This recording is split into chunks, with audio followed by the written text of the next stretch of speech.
Hello, good evening, and welcome back. Julian Assange is told he must stay behind bars because of high risk he will go on the run while awaiting extradition to the US. From the Daily Mail a few hours ago. Friday the 13th. How spooky. And it's hardly surprising, considering Julian Assange at this point, at least in my view, is essentially a political prisoner. The whole point is, as he says, is WikiLeaks is a publisher. It's not a hacker or whistleblower per se. They just take information from the whistleblowers, and he likes to be able to create an outlet for people to do so. He's of course facing extradition to the US on 18 charges, I believe, all relating to hacking and distributing classified information.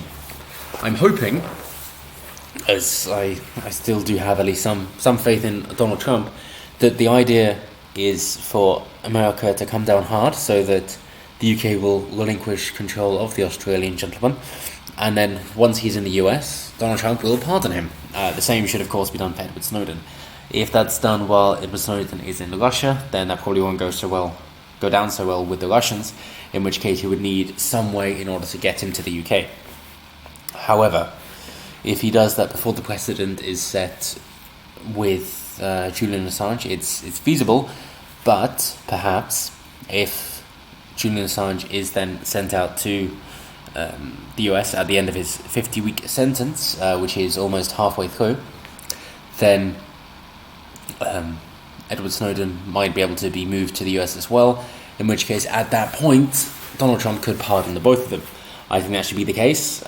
Also considering what has happened with Chelsea Manning, that would make a lot of sense. If you want things to be libertarian, if you want people to be free to speak out, if you don't want the government to be able to hide behind their darkroom dealings, then Julian Assange is the man for you, of course. Currently he is in Belmarsh with Tommy Robinson. They have spoken. I don't know if it would be at length or not, but I would suggest so, considering how close in proximity they are to each other, in which case, hopefully, Julian Assange will be extradited to the US. He will be pardoned by Donald Trump, and at which point he can speak for citizenship for Tommy Robinson, who is also a political prisoner, if you believe in refugee status, as somebody who is fleeing prosecution from their own country's government for their beliefs. Then Tommy Robinson definitely fits into that category. The US is the closest country to the West, except for the Republic of Ireland, but I don't think they would take very kindly to him either, in which case that would make definite sense. And of course he can't head into the EU, oh god no, not the EU-SSR, so that would most likely be the nearest safe country for Tommy Robinson to gallivant off to, in which case, again, that would make a lot of sense, but couldn't be done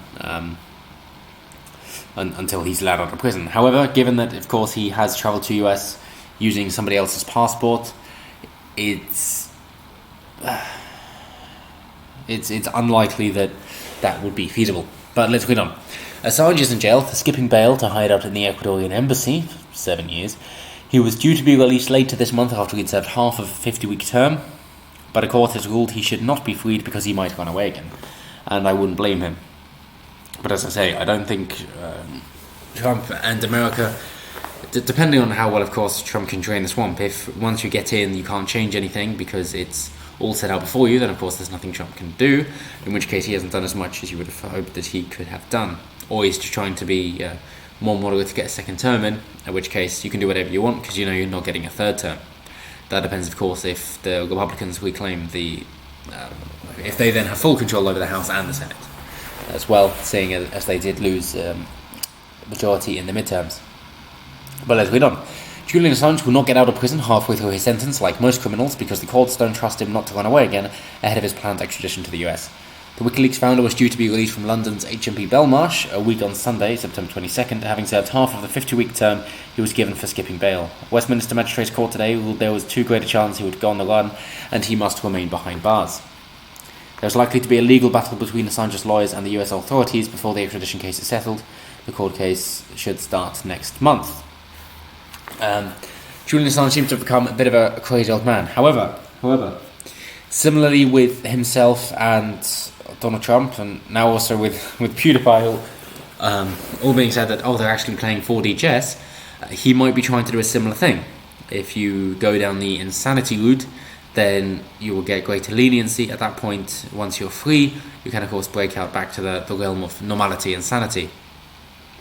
Whether or not that is the case with him, considering he has been ostracized for so long and unable to do much, except from his small room, which eventually began to smell of urine and fecal matter, as well as the cat he had, and that is supposedly what got him thrown out of the Ecuadorian embassy. So it says Assange serving a 50-week jail term in the UK after he jumped bail by going into hiding in the Ecuadorian embassy in London. Yep. Saying he had an interview which he was too ill to attend to previously, but in the video presentation, for want of a better word, the WikiLeaks founder appeared by video link wearing a loose-fitting t-shirt. So, District Judge Vanessa Barros... oh god. Barretza told him, "You have been pronounced today because your sentence of imprisonment is about to come to an end. When that happens, your remand status changes from a serving prisoner to a person facing extradition. Therefore, I have given your lawyer an opportunity to make an application for bail on your behalf, and she has declined to do so. Perhaps not surprisingly, in light of your history of absconding in these proceedings. In my view, I have substantial ground for believing if I release you, you will abscond again." Assange was asked if he understood what was happening, and he replied, "Not really. I'm sure the lawyers will explain it." Which sounds a bit flippant to me, but I reckon he is trying to claim insanity, essentially. So it goes through the timeline, yep, yada yada, you understand, and it finishes with the rape investigation. And that is very peculiar. In Sweden, the idea being that he had consensual sex with the women, and then removed his condom and had sex with them, and then that was not what they consented to, in which case that then becomes rape. But that's the most simplified story I can give you, considering there was a lot more that was going on, and whether or not you believe what is of course down to you. It's very much a he said, she said situation when it comes to sexual assault allegations, but of course, if true, they are very scarring and very damaging, so they have to be taken very seriously, but you don't want a guilty person, you don't want an innocent person to suffer, but of course you don't want the victim to suffer either. So you're stuck between a rock and a hard place. Yeah, pun intended, because hey, great jokes can be fun.